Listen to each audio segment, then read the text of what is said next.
नमस्कार दोस्तों, आज अपन पढ़ रहे हैं रेशियो प्रोपोर्शन में पार्ट नंबर 5। इससे पहले 4 पार्ट हो चुके हैं। आप लोग सभी जाके प्लेलिस्ट में देख सकते हैं। प्लेलिस्ट में जाएंगे, मैथ्स बाय मनीष सवाल लिखा हुआ है, वहाँ से आप बाकी के चारों वीडियो कंटिन्यू देखेंगे। उसके बाद आज ये अपना 5वां कंटेंट है। डायरेक्टली चलता हूँ मैं 5वें कंटेंट में। तो देखिए, रेशियो प्रोपोर्शन में जो पार्ट नंबर 5 है उसमें अपन ने इससे पहले पढ़ रहे थे, इससे पहले वाले पार्ट में, कि किसी भी राशि को किसी अनुपात में हम कैसे डिवाइड करते हैं। तो वहाँ पर मैंने आपको बताया था कि सम ऑफ रेशियो लेते हैं, सम ऑफ रेशियो का डिवाइड कर देते हैं टोटल राशि में, और उसके बाद अपन वहाँ पर वैल्यू निकालते हैं। आज अपन इससे रिलेटेड और क्वेश्चन लेने वाले हैं। यहाँ पर दिया गया है कि कोई कुल राशि है। कुल राशि कितनी है बेटा? 1050 रुपये। ठीक है, कुल 1050 रुपये है। इसको ABC में किस में बांटना है बेटा? A, B और C में। A, B और C में इस प्रकार बांटना है। A, B और C में इस प्रकार बांटना है, इस प्रकार बांटना है कि A को B व C के कुल भाग का 5/7 या सॉरी A व C के 2/5 कुल भाग का 2/5 भाग प्राप्त हो। ध्यान रखिएगा, तो A का भाग है, तो A का भाग है।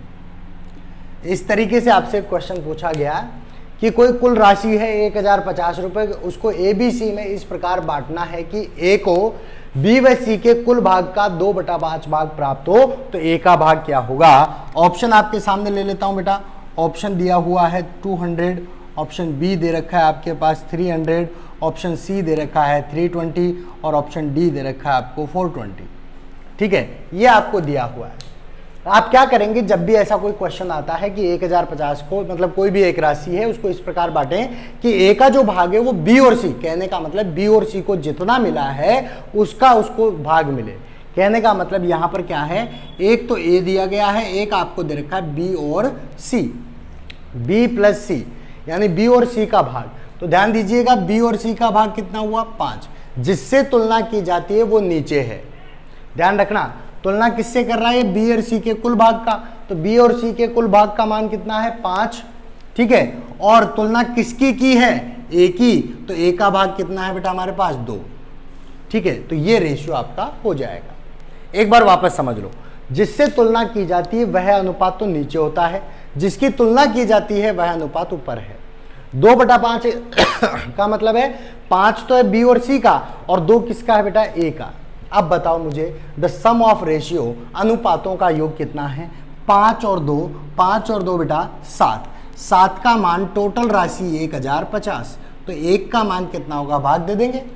7 का मान टोटल राशि 1050, तो 1 का मान निकालेंगे, 7 का भाग 7 एकम 7, 7 5 35, 1 का मान हो गया 150 रुपये। बात समझ में आ गई? अगर 1 का मान 150 है तो 2 का मान कितना होगा? 2 गुणा 150। 2 गुणा 150 का मतलब कितना हो गया? 300 रुपये। कहने का मतलब A का भाग कितना है? 300 है। यहाँ पर पूछा जाता है B और C का कुल मिलाकर भाग कितना है। अलग अलग नहीं निकाल सकते, B का और C का अलग अलग नहीं निकाल सकते, लेकिन B और C का कुल भाग निकाल सकते हैं। 15 5 75, यानी कि 750 किसको मिला है? B और C को मिलाकर मिला है, जबकि A को कितना मिला है? 300 रुपये मिला है। अब आप पूछ रहे होंगे, आप सोच रहे होंगे कि सर B और C का अलग अलग कैसे नहीं निकाल सकते? तो यहाँ क्वेश्चन में B और C का कुल भाग दिया हुआ है, B अनुपात C दिया ही नहीं। अगर B अनुपात C दिया होता तो हम B का अलग C का अलग निकाल सकते थे, लेकिन यहाँ पर टोटल दे रखा है, इसलिए B और C का टोटल ही निकलेगा। आइए लेके चलता हूं अगले क्वेश्चन पे। अगला क्वेश्चन देखिएगा, सेम टाइप से लेके चलूंगा, कुछ और क्वेश्चंस अपन करेंगे इसमें, ताकि आपको और अच्छे से कंसेप्ट क्लियर हो।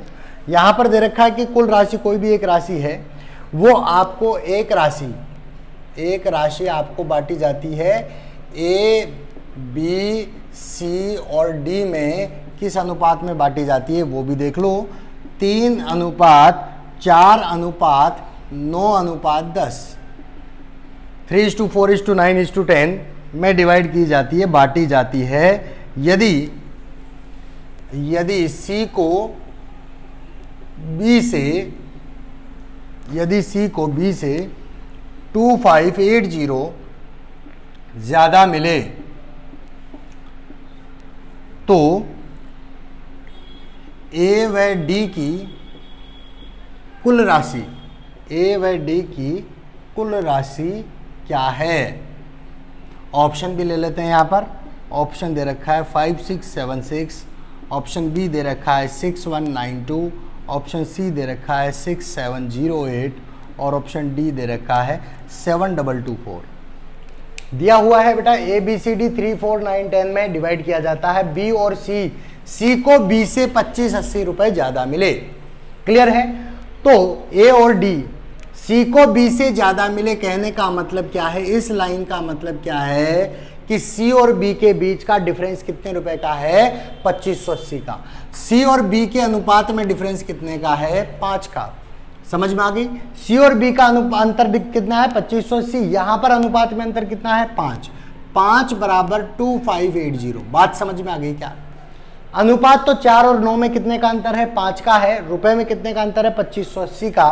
तो 1 बराबर कितना हो जाएगा? 5 5 25, 5 1 5, 5 6 30। 1 का मान हो गया 516। बात समझ में आ गई? हमें क्या निकालना है? ए व डी की कुल राशि। ए व डी की कुल राशि का मतलब ए 3 और डी अपने पास 10। 1 3 और 10 कितना हो गया? टोटल 13। ए का वैल्यू 3 और डी की वैल्यू 10, तो ए और डी का मान टोटल कितना हो गया? 13। तो 13 का मान निकालेंगे, जहां पर ये 13 किसको डिनोट कर रहा है? ए व डी को, जहां पर 516 गुणा क्या कर देंगे? 13। 13 6 78, 13 1 13 और 7 20, 13 5 65 और 2 कितना हो गया? 67। 6708 आपका फाइनल आंसर है ऑप्शन सी। क्लियरली समझ में आया? भाई बी और सी का अंतर दे रखा था 4 और 9 का अंतर, हमने 5 बराबर रख दिया, सीधा सा 1 की वैल्यू निकाल ली। और पूछा था हमें ए और डी की टोटल राशि, तो ए की 3 और डी की 10, टोटल 13। 13 से मल्टीप्लाई कर दिया तो 6708। अच्छा बेटा एक बात और सुनो, अगर यहां पर मैं पूछता कि ये कुल राशि कितनी थी, टोटल राशि कितनी थी, तो आपको पता है 3 और 4 7 और 9 कितना हुआ? 16 और 10 26। तो यहां वैल्यू किसकी निकल जाती? 26 की वैल्यू निकाल लेते। बात समझ में आ रही है? एक एक पॉइंट को समझिएगा। जो चीज आपसे पूछी जा रही है क्वेश्चन को बड़े आराम से पढ़ो, क्वेश्चन को पढ़ने में गलती मत करो। क्वेश्चन अगर आप ढंग से पढ़ा है तो डेफिनेटली आपका आंसर क्लियर होगा। चलता हूं मैं अगले क्वेश्चन पे। देखो अगला क्वेश्चन लेके चल रहा हूं, और अगर क्वेश्चन में मजा आ रहा है तो बेटा कमेंट बॉक्स में एक बार कमेंट करके जरूर बताएं कि आपको क्वेश्चन कैसे लग रहे हैं, लेवल किस तरीके से चल रहा है आपका, और वीडियो आपको समझ में आ रहा है कि नहीं आ रहा है, ये एक बार आप मुझे बता देंगे।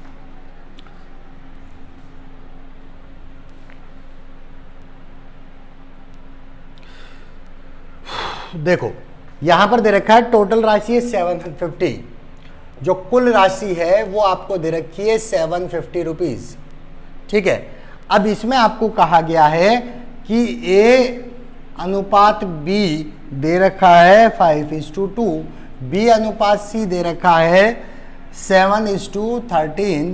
तो आपसे पूछा है तो ए का भाग होगा, तो ए का भाग क्या होगा? ऑप्शन आपके पास दे रखे हैं 140, ऑप्शन बी आपको दे रखा है 250, ऑप्शन सी आपको दे रखा है 260, ऑप्शन डी दे रखा है 350। ठीक है, ए बी बी सी दे रखा है, ए का भाग आपसे पूछा है, टोटल राशि दी हुई है। सबसे पहले ए अनुपात बी अनुपात सी निकालेंगे, क्योंकि टोटल राशि 3 लोगों में बांटी जाएगी, ए बी और सी में। अब ए बी सी कैसे निकालेंगे ये हम पहले सीख चुके हैं, 5:2 7:13। यहाँ फिल्डिंग करवाएंगे 2 से, इधर फिल्डिंग करवाएंगे 7 से, नजदीक वाला जाएगा। तो 7 5 कितना हो गया? 35, 7 2 हो गए 14 और 13 2 कितना हो गया बेटा? 26। किसी से कोई कैंसिल नहीं हो रहा है, एज इट इज आप छोड़ दो। तो यहां पर आप क्या करोगे? टोटल अनुपातों का योग लोगे, तो 35 और 14 कितना हो गया यहाँ पर? 49, 49 और 6 हो गया यहाँ पर 55, 55 और 20 हो गया 75। 75 अनुपातों का योग है, जिसका मान कितना है? 750। तो एक का मान कितना हो जाएगा? 10। अगर 75 का मान 750 है तो एक का मान 10 होगा। यहाँ ए का मान पूछा था, ए कितना है? 35। तो 35 गुणा 10 कर देंगे तो ए का भाग कितना हो गया? 350। ए का भाग कितना हो गया? 350। बेटा ध्यान दो, अगर मैं आपको यहां पर पूछता बी और सी का अंतर कितना है, तो 14 और 26 में अंतर कितने का है, 12 का। 12 गुणा 10 कर देते 120 रुपए का। अगर मैं आपसे पूछता सी और ए का टोटल कितना होगा, तो 35 और 26 अपन यहां पर प्लस कर देते, तो 35 और 26 प्लस करते तो 61 हो जाता। 61 की वैल्यू कितनी हो जाती, 61 मल्टीप्लाई बाय 10, 610।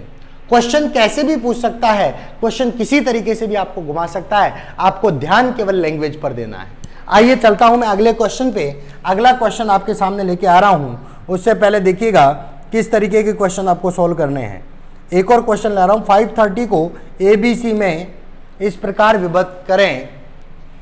देखिए टोटल रुपीस दे रखा है आपको 530 और इसको ABC में इस प्रकार से डिवाइड करना है। देखिए टोटल दे रखा है 530, इसको ABC में इस प्रकार से डिवाइड करना है कि A को B से 70 रुपीज 70 रुपए अधिक मिले और B को C से 80 रुपए अधिक मिले।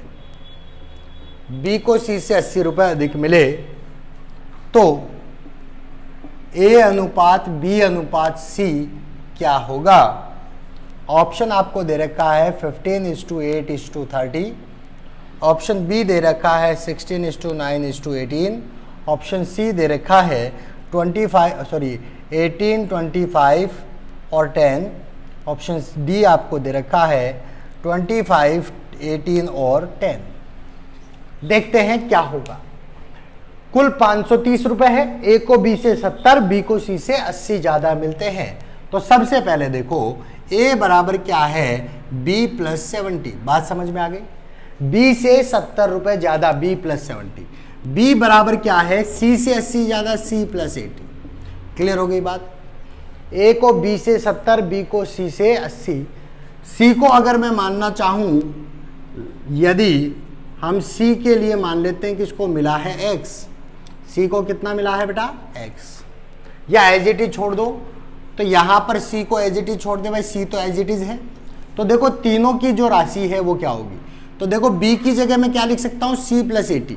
तो यहां ए बराबर क्या हो जाएगा, सी प्लस 80 प्लस 70। बोलो हाँ, ये बात समझ में आ गई क्या भाई। इस बी की जगह मैंने क्या लिखा है, सी प्लस 80, सी प्लस 80 जो कि बी की वैल्यू है, तो इसका मान हो गया सी प्लस 150। ये हो गया ए का मान, और ये है हमारे पास बी का मान, और ये है हमारे पास सी का मान।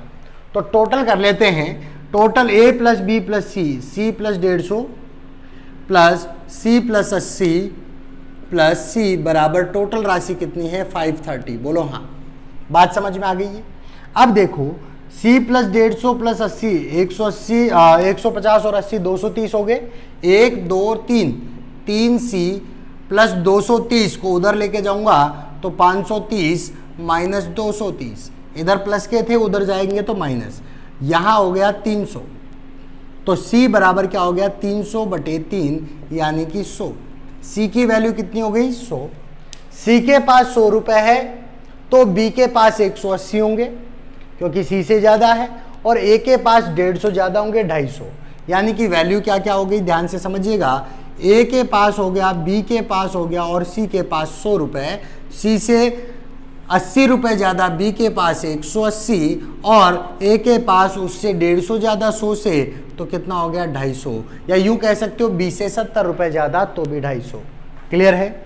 अब देखो 0 से 0 कैंसिल कर दो, 25, 18 और 10, ये आपका लास्ट ऑप्शन है डी, क्योंकि कैंसिल नहीं हो रहा। वापस समझ लो एक बार, ए बी से 70 ज्यादा था, बी प्लस 70, बी सी से 80 ज्यादा था, C plus 80, C as it is लिख दिया।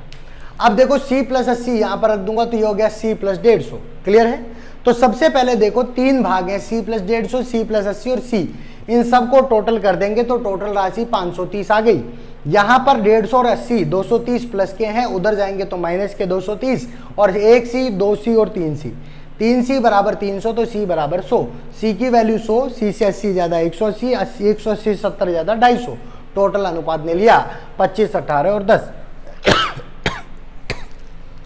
कर सकते हैं, कोई दिक्कत थोड़ी आएगी। ठीक है, आगे चलता हूं भाई। ऐसे कई क्वेश्चन हैं जो आपको एग्जाम में पूछे जाते हैं।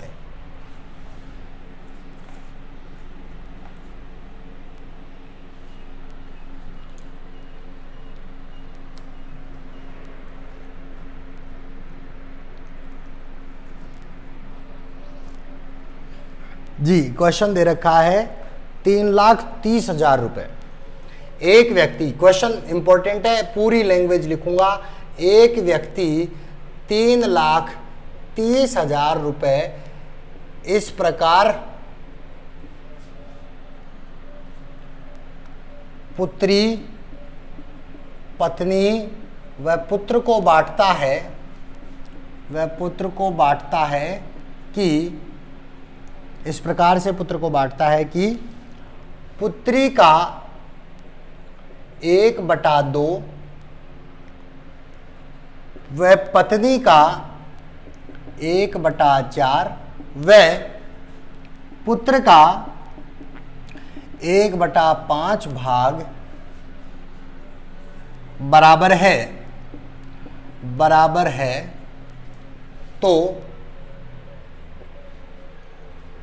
तो यहां पर पूछा गया पुत्री का भाग, तो पुत्री का भाग क्या है।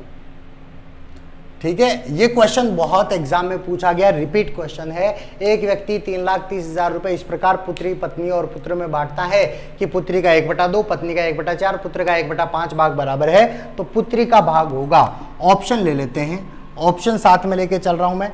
ऑप्शन दे रखा है 30,000, ऑप्शन बी आपको दे रखा है 60,000, ऑप्शन सी आपको दे रखा है 90,000, ऑप्शन डी आपको दे रखा है 120,000।